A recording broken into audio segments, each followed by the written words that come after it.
So we're back with another case review today. This is the bequiet light-based 600LX. There is another bigger version which is the 900DX or LX, and they are basically identical with the exception that the 600 is smaller while the 900 is a scale-up version of the same case. So to begin with this case teardown and first impression, I have to straight away tell you why this case is so special. So as you can see right now, the case is in its normal configuration whereby everything is in standard upright position. But what bequiet has done with this case design is that you can actually switch between three different orientation where you like, first thing is upright position, or you can also turn it sideways and you can use it in this horizontal layout. Otherwise, you can also use the rather unconventional but rather popular back then, which is in inverted layout. So you might be asking, hey, isn't this doesn't make any sense because the feet is right here at the top? Here's something I want to show you. These feet, you can actually remove them by just simply twisting it and it falls off, just like this. And you can actually notice that they have the same attachment points at the back side, or we call it the top side, or on the rear panel over here. Just that the rear panel is a little bit special, which you can see from here. They have four rubber grommets that's covering the existing screw holes. You could just have to like put it up. Then you just align it in place and then rotate it. Yes, you just repeat it 4 times. Then you will have the feet attached to the back of the panel or the other side of the top panel, if you want to call it. So it's just that simple. Of course, there is one weakness to this design, which is they can get loose over time. So with that out of the way, let's get started with the removal of the panels, tear down, and see what you can expect from this bequiet light-based 600LX. So all the panels are secured with thumb screws. They are captive screws, so you just basically unscrew it, put it a bit, and the glass panel is off. So one thing I want to point out is that out of the box, the bequiet actually included a piece of cardboard spacer, as you call it, spacer, in between the two pieces of glass, one at the front and the side panel. This is because that to prevent the glass from touching in each another in case during shipping, which might be a risk for the glass to shatter, especially tempered glass like this. They are extremely brittle. So good thing they actually pay attention to this and included a padding. So let's just remove the glass. As you can see, the glass panel, they have 3 sides with the metal support. On the other side here is not, there's no support on here. And then the same goes for the top and the bottom, or you call it the top and the bottom, because they are interchangeable sides. So a single thumb screw, captive screws, like this. You can just remove this and then just push it, and it is sliding out of the way. The same for the other piece here. They are identical. This is because they are keeping the same kind of components for this, so that they don't have to design 2 different pieces for the top or the bottom. And they are really sturdy. Even though you might see it has a plastic surface on this side, but I think they are using quite a strong, the design for it. I mean, it's very difficult to tell from the video apart, but from the weight itself, you can definitely feel it is very sturdy. This is because this panel, they are supposed to support the entire weight of the case, either the top or the bottom. One of the feet will be mounted on it, so this is very important. One thing I don't like is that the dust filter is basically glued to the panel itself, which is kind of difficult if you want to, not to say difficult, but troublesome if you want to wash it, because you literally need to take apart the entire piece and wash it instead of just taking the mesh itself. And then the rear panel, this is glorious, majestic. Same 2 thumb screws, and then slide it. Oh, you can hear the sound, because this entire piece is sturdy piece of metal. You can see here the sturdy piece of metal, and you can see the dust filter on this is very well designed and is removable. What I like is that, okay, I do prefer magnetic dust filters, but this kind of surface area is a little bit of troublesome if you want to use that kind of magnetic dust filter. It gets the kind of surface tension is not there if you want to use magnetic tension. But at least this one, they have a special design dust filter that it fits right into the place, and then you just slide it a little bit off, and then you can take it out. Yeah, like this. Dust filter. Huge piece with cross supports like this. And if you want to just put it back, align it in place with all the tabs, inserts. That's insert, push it, and it locks in place. Brilliant. Moving on to the next piece, which is the front glass. You can also be removed with just 2 screws, one at the top and one at the bottom. So they don't have any metal support for this part. So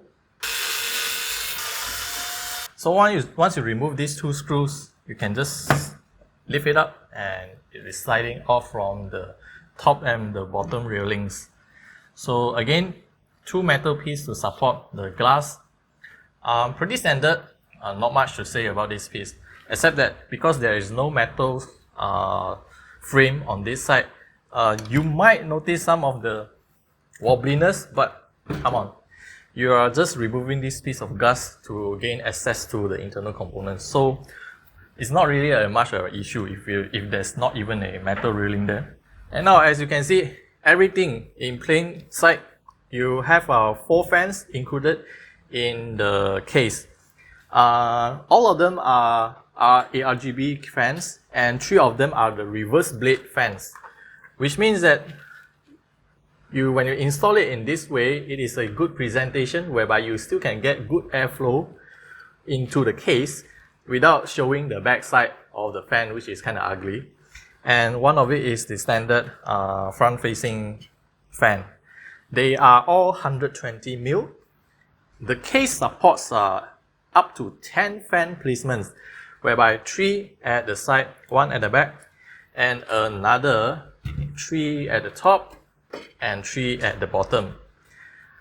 10 fans means that you are using 120mm fans. If you want to use 140mm fans, yes, you can, only at the bottom rails and the top rails. And you can mount at most 2 on each. So in other words, you can mount at most 4 140, 2 at the bottom, 2 at the top, and 3 120 at the front here, front side I should say, and 1 at the back. So in total, 4, 8. Math fail. So in this case, pun intended, so the airflow design in this case, you can play around with it, because by default, they already mounted 3 fans on the side as intake, so they draw in cool air and then exhaust from the back. And if you use AIO coolers, definitely you're going to mount the radiator at the top so that it exhausts hot air out from the case. But that is if you use it in the upright orientation.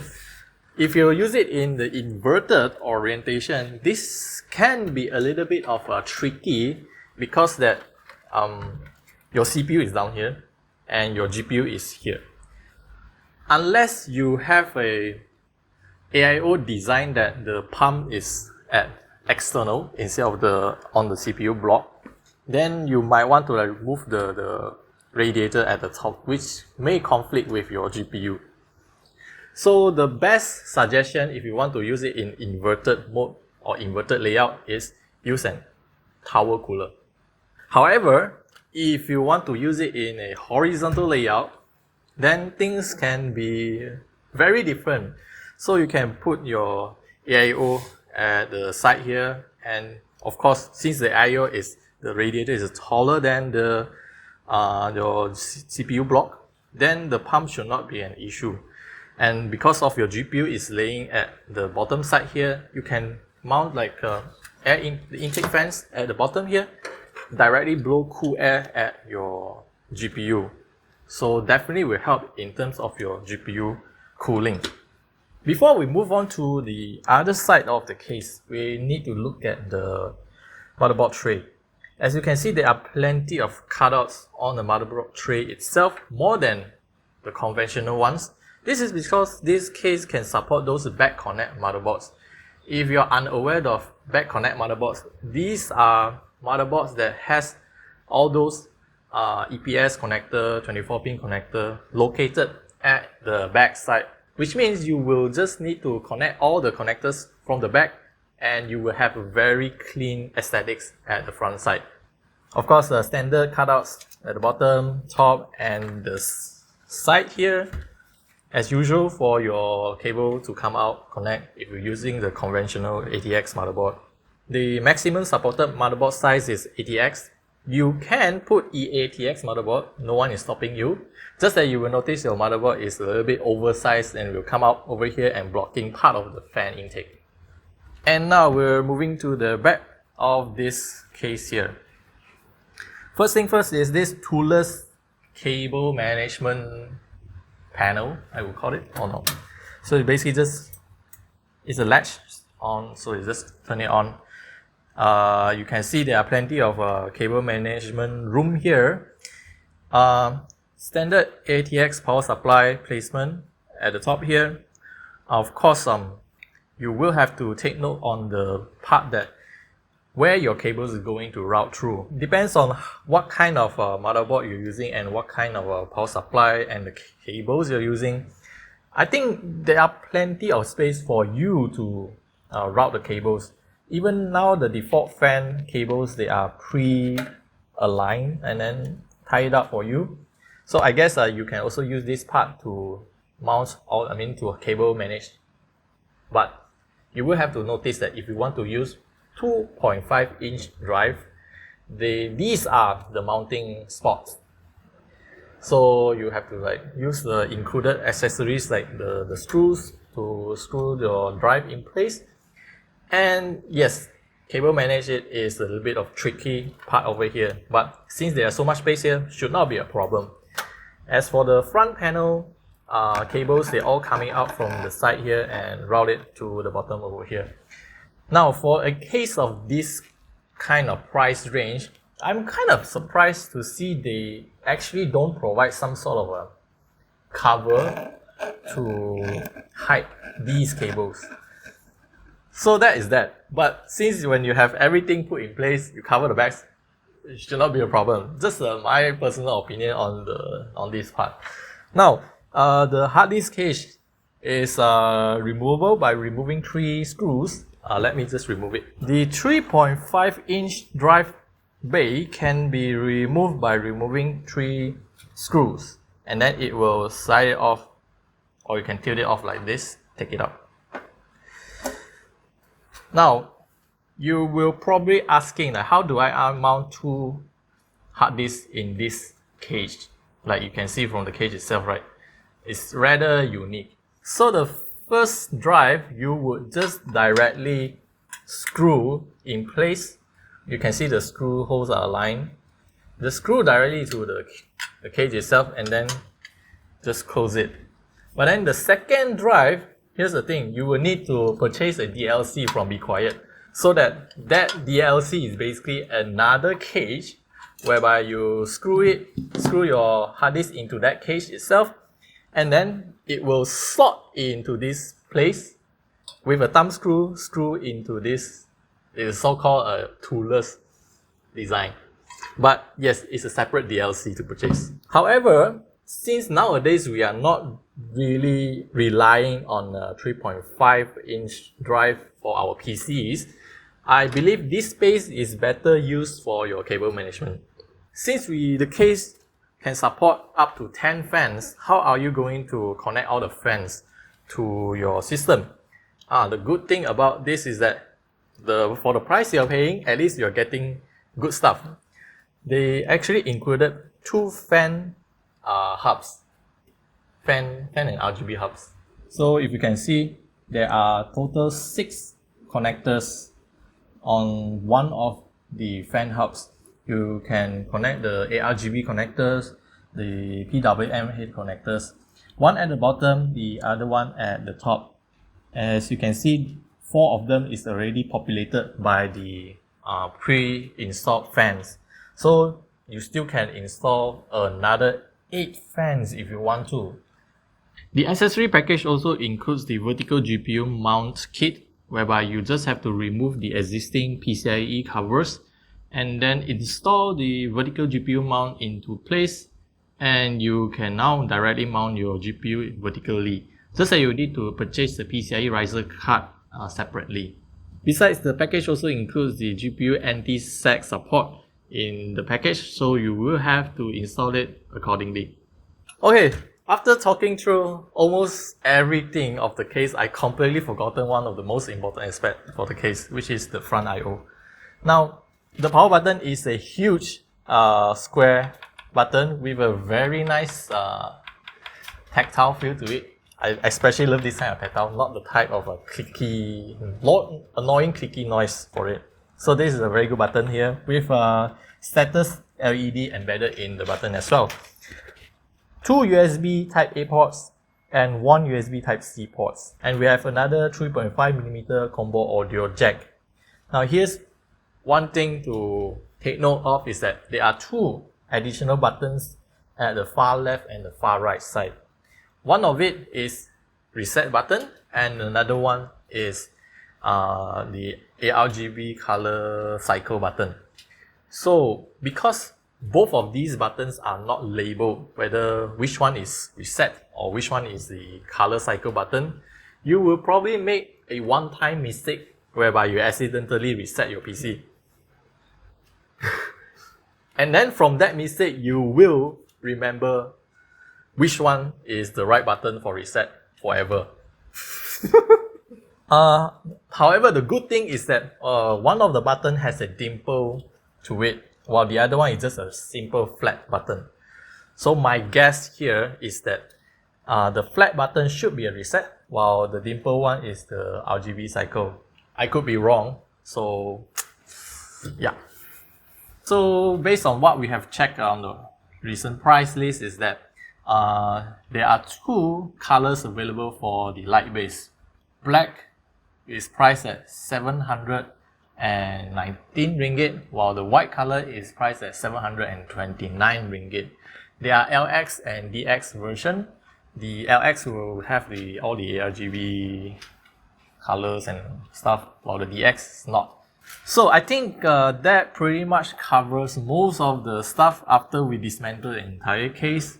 I actually quite like this case, which is the reason why I am planning to migrate my existing system into this. So if you guys have any questions or any thoughts about this case, you can leave it down in the comment section below. Perhaps the next video I will do is to talk about my migration into this case. So that's it. I think I already said all those stuff already, so so yeah, I'll see you guys in the next video. Until then, bye bye.